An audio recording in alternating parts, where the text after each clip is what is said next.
तर मी आज बनवले आहेत मस्त असे आलू पराठे, तेही अगदी मस्त असे नरम टम फुगणारे आणि त्याचबरोबर एकदम सॉफ्ट असे आणि भरपूर असं सारण भरून। तर तेच तुम्हाला मी शेअर करणार आहे आणि अगदी टिप्स सोबत की तुमचीही एकदम परफेक्ट। तर सकाळची सुरुवात झालेली आहे माझी, सकाळी 6 वाजताच होत असते आणि सकाळी कसं आरवला 7लाच जायचं असतं स्कूलला, त्यामुळे मला सकाळी लवकरच उठावं लागतं।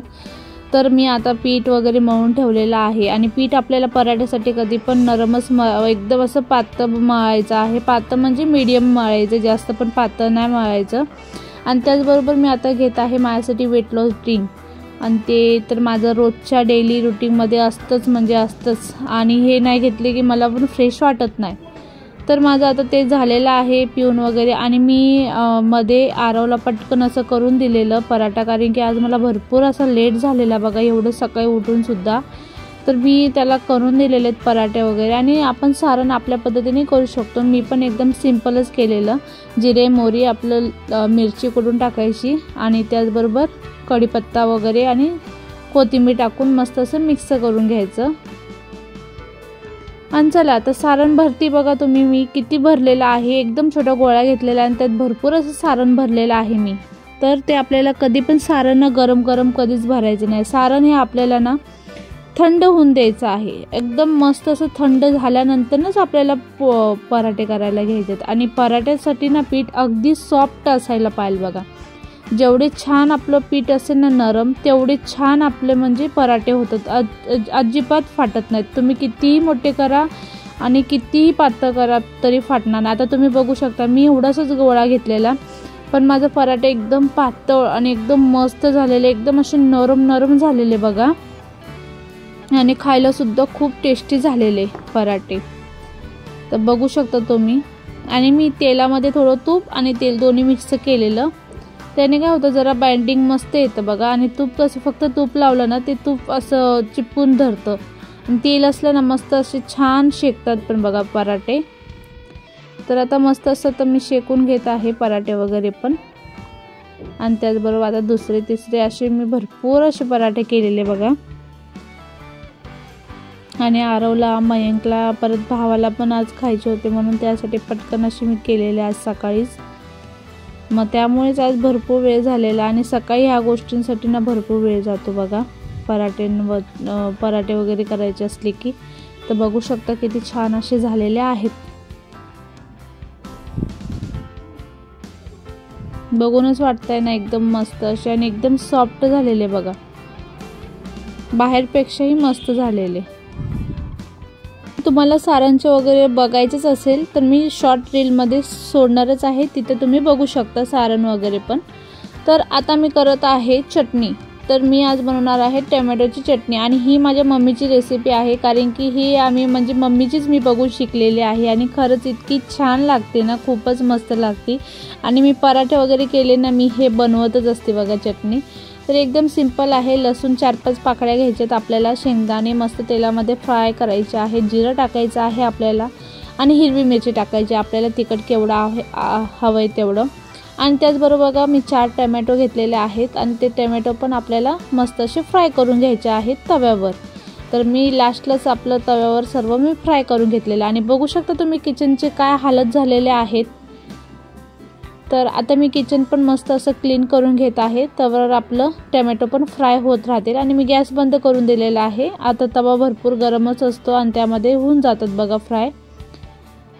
तर मी आता एकदा हलवून घेत आहे, आणि त्याचबरोबर आता किचन पण क्लीन करत आहे, कारण की त्या घाणीमध्ये म्हणजे सर्व गोष्टी करायच्या म्हणल्यानं लई चिडचिड होते आणि होत पण नाही बघा साफ। त्यामुळे म्हणलं एकीकडे ते क्लीन पण करायचं आणि एकीकडे आपलं चटणीचं पण चालूच आहे। तर आता मी स्वच्छ असं किचन वट्टा पहिला पुसून घेत आहे, आणि माझी सवयच आहे, आणि गॅस किचन वगैरे पुसल्यावरच म्हणजे दुसऱ्या गोष्टी करायच्या। तर सर्व पुसून वगैरे झालेलं आहे माझं, आणि त्यानंतर मी आता मिक्सरमध्ये काढून घेतलेलं आहे सर्व मिश्रण। आणि खूप वेळ झालेला, आधी त्याला लागलेली भूक म्हणजे भावाला माझ्या, त्यामुळे मग मी पटकन असं वाटून घेतलेली गरम गरमच। तर बघू शकता किती वाफा सुटलेल्या आहेत, आणि चटणी एक नंबर झालेली। आणि मी माझ्यासाठी घेतलेला आहे फक्त अर्धा पराठा, पण अर्धा खाता खाता मी खाल्लेला. 11 होत आलेले बघा आणि नाश्ता वगैरे झालेला माझा. मी बसले निवांत. आता ह्यांच्या पोटात थोडासा प्रॉब्लेम आहे त्यामुळे हे बोलले मी पराठे नाही खात, मी आता डाळ खिचडी खात होते पण पातळ आली. ठीक आहे म्हणलं, चला आता मी डाळ खिचडी बनवते. बनवून झाल्यावर तुम्हाला दाखवते. आणि कामं बघा भरपूर पडलेले आहेत, तर कामं ते पण आवरून घेते मी, त्यानंतर भेटते परत. तर चला आता डाळ खिचडी चढवून देते मी आणि परत बोलते. तर मी तांदूळ स्वच्छ धुवून त्यात मुगाची डाळ हळद टाकून मी मस्त असं शिट्ट्या लावलेल्या. त्याचबरोबर आता मी त्याला मॅश करून घेत आहे, कारण की शिट्ट्या मी म्हणजे 3-4 शिट्ट्या मारून घेतलेल्या आणि त्याचं पाणी सुकलेलं सर्व. आणि मला लागत होती पातळ खिचडी करायची होती, कारण की त्यांना पातळ खायची होती म्हणून. तर मी एका साईडला पाणी गरम करायला ठेवलं आणि तेच गरम पाणी ओतलं त्यात. आणि त्यानंतर आपल्याला जेवढं पातळ हवं आहे तेवढं पाणी ओतून ना मी परत गॅसवर ठेवून दिलेलं आहे, बघू शकता तुम्ही. आणि 4-5 लसूण मी मस्त असे मोठे मोठे पाकळ्या निवडून आणि त्याला चांगलं ठेसलेलं आहे बघा. मस्त त्याला कुटून घ्यायचं आहे लसणाला, छान फ्लेवर लागतो. आणि एकदम सिम्पलशी अशी खिचडी बनवत आहे. आपले लहान पोरं वगैरे सर्वजण खाऊ शकतात, छान लागते खायला. त्याबरोबर मी मीठ वगैरे टाकलं, स्टार्टिंगला पण टाकलेलं म्हणून थोडं चेक पण केलं बरोबर आहे का नाही. आणि एका साईडला आता तडका देणार आहे मी वरूनच. तर मी पॅन ठेवलेला आहे, त्यात मी जिरं टाकलं, जिरं परत आपलं लसूण आणि लाल मिरची टाकलेली आहे. आणि त्यानंतर मी हिरव्या मिरच्या टाकलेल्या आहेत 2-3च फक्त तोडून.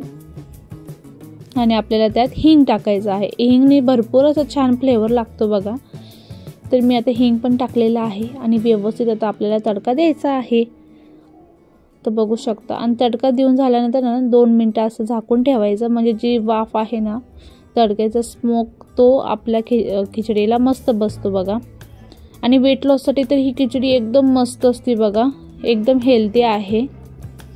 तर आता मी त्यावर तूप टाकलेलं आहे 1 ते 1.5 चम्मच मस्त असं, आणि त्यांना खायला दिलेलं. तर बघू शकता किती पसारा झालेला, गॅस पूर्ण तेलकट सर्व आता मला क्लीन करायचं आहे. तर बघू शकता मी क्लीन सुद्धा करून घेतलेला आहे. तर आता माझे कपडे पण धुवून झालेले आहेत, बघू शकता. भरपूर असे कपडे होते, सुकवले पण. आणि काल जे कुंड्या लावायचे ते बघा लावून ठेवलेले आहेत सर्वांमध्ये. बघा हे वांग्यांचे झाड आहेत असे लावून दिलेले आहेत, सर्व कुंड्यांमध्ये लावलेले आहेत बघा. आणि परत जास्वंदीचं पण छान असं कुंडीत लावलेलं आहे. तर बघा कारल्याच्या झाडाला परत एक फुल आलंय, ह्याच्यातूनच कारलं येतं. टॅमॅटो पण पिकत आलेले आहेत. तर चला आता खाली जाऊन मला घर पण पुसायचंय. चला आता घर वगैरे पुसून घेते आणि परत पोरांना घ्यायला जायचंय 12 वाजता. तर आता वाजून गेलेले आहेत 11:30 होऊन गेलेले आहेत. तर चला. तर मी पोरं यायच्या पहिलाच घर वगैरे क्लीन करून ठेवत असते, कारण की ते आले ना मग त्यांचं आधी मधी चालूच असतं बघा. आणि मग ते होत नाही व्यवस्थित पुसायला वगैरे पण, म्हणून ते नसतानाच मी घर वगैरे छान असं क्लीन करून घेत आहे.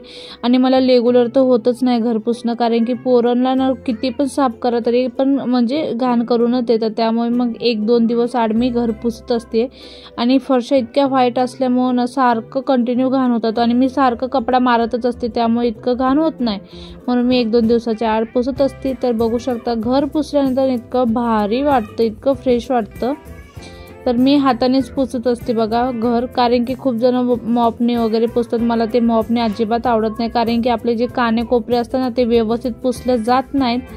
आणि त्यामुळे मग मी कपड्याने पटकन पण होतं, वेळ पण लागत नाही, म्हणून मी आता कपड्यांनी छान असं घर पुसून घेतलेलं आहे. त्याच नंतर बघू शकता बाहेर पण असं स्वच्छ असं क्लीन करून घेत आहे मी. आणि घरातले कामं झाले की खरंच खूप भारी वाटतं, फ्रेश वाटतं एकदम. आजचा व्हिडिओ मी इथं स्टॉप करते. आय होप तुम्हाला व्हिडिओ आवडला असेल. व्हिडिओ आवडला असेल तर लाईक कमेंट शेअर करायला विसरू नका. तर भेटूया उद्या एका नवीन व्हिडिओमध्ये. तर बाय, टेक केअर.